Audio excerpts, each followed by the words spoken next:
राष्ट्रवादी काँग्रेसचे सर्वेसर्वा शरद पवार यांनी निवडणुकीच्या रिंगणातून माघार घेतल्यामुळे राजकीय वर्तुळात चर्चांना उधाण आली आहे। विरोधकांनी त्यांच्यावर टीका केली तर राष्ट्रवादीच्या कार्यकर्त्यांमध्ये मात्र प्रचंड नाराजी आहे। एका नातवासाठी पवारांनी माघार घेतलेली असताना दुसऱ्या नातवानं मात्र रोहित पवार यांनी मात्र त्यांना निर्णयाचा पुनर्विचार करण्याची विनंती केली आहे। तर माढामधून पवारांनीच लोकसभा लढवावी असा हट्ट कार्यकर्त्यांनी धरलाय। नातवासाठी शरद पवारांची लोकसभेतून माघार। पवारांच्या निर्णयानं राष्ट्रवादीचे कार्यकर्ते नाराज। पवारांनी निर्णयाचा पुनर्विचार करावा। नातू रोहित पवार याची फेसबुकवर पोस्ट। तर माढातून पवारांनीच लढावं, माढावासियांची मागणी। शरद पवार काय करणार? शरद पवार यांनी आपण निवडणूक लढणार नसल्याचे सोमवारी स्पष्ट केलं।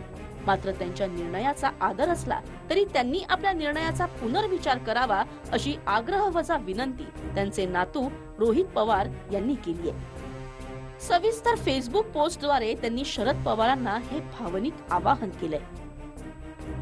राजकारणातले मोठमोठे लोक साहेबांच्या राजकारणाचा गौरव करत असताना काय म्हणतात हे आपणाला माहितीच आहे, पण सर्वसामान्य लोक काय म्हणतात याकडे पवार साहेब नेहमीच लक्ष देतात। म्हणूनच गेली 52 वर्ष फक्त राजकारणच नाही तर समाजकारणात देखील हीच एकमेव व्यक्ती आमच्यासाठी उभी राहू शकते असं सर्वसामान्य माणसाचं मत आहे। एक कार्यकर्ता म्हणून साहेबांच्या प्रत्येक निर्णयाचा आदर हा असणारच आहे, पण या आदराच्या पुढे प्रेम असतं आणि माझं आणि माझ्यासारख्या असंख्य कार्यकर्त्यांचं प्रेम म्हणून आमच्या प्रत्येकाचं हेच मत आहे की साहेब आपण आपल्या निर्णयाचा पुनर्विचार करा। पोस्टच्या माध्यमातून माझ्यासारखे असे असंख्य कार्यकर्ते आहेत, सर्वसामान्य लोक आहेत, यांची फक्त भावना पवार साहेबांपर्यंत लोकांपर्यंत आम्ही पोहोचवण्याचा प्रयत्न केलाय।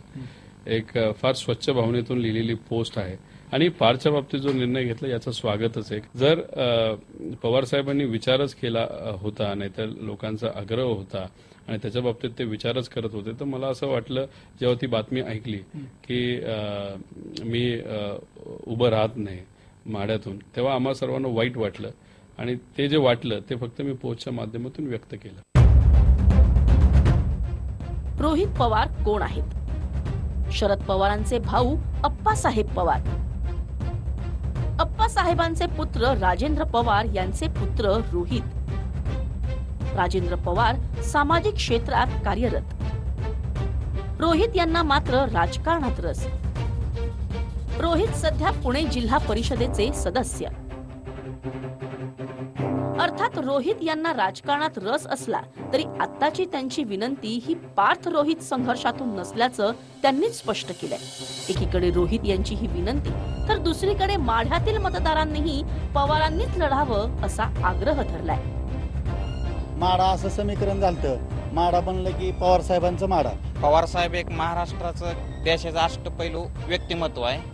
दुष्काळनिधी असेल, गारपीट, त्याची मदत भरघोस मदत मतदारसंघाला केली, त्यामुळे ते विक्रमी मताने निवडून गेले आणि यावेळेस सुद्धा तेच पाहिजे होते माढा मतदारसंघात। पवार साहेब असले असते तर पवार साहेबांचा नावाचाच दबदबा एवढा होता की बहुतांशी कामं दिल्ली दरबारी झाली, त्यामुळे पवार साहेबांनी या मतदारसंघातून उभं राहावं असं आम्हाला प्रामाणिकपणे वाटतं। पवार साहेबांनी या मतदारसंघामध्ये उभं राहावं अशी आमची प्रामाणिक हे आहे। राष्ट्रवादीचा बालेकिल्ला म्हणून ओळखला जातो आणि शरद पवार जर असतील तर शेतकऱ्याचे वगैरे प्रश्न मिटतील। कोणाची काय मागणी असो, पवारांचा निर्णय झालाय। या निर्णयामागे इतर कारणही असल्याचं बोललं जातंय। शरद पवारांच्या निर्णयामागे काय? पार्थच्या उमेदवारीसाठी अजित पवारांची आग्रही भूमिका। विजयसिंह मोहिते पाटील गटाची नाराजी। 2009 साली दिलेली आश्वासनं पूर्ण न केल्याचा आरोप। माढा बारामतीकरांना पाडा ही सोशल मीडियावरील पोस्ट। ही सुद्धा पवारांच्या माघारी मागची कारणं असल्याची चर्चा राजकीय वर्तुळात आहे। त्यामुळे शरद पवार निर्णयाचा पुनर्विचार करण्याची शक्यता थोडी कमीच दिसतेय। Bureau report, TV9 Marathi. हा व्हिडिओ तुम्हाला आवडला असेल तर असे आणखी व्हिडिओ पाहण्यासाठी TV9चं YouTube चॅनल सबस्क्राईब करा, बेल बटन दाबा. ताज्या घडामोडींसाठी लॉग ऑन करा tv9marathi.com.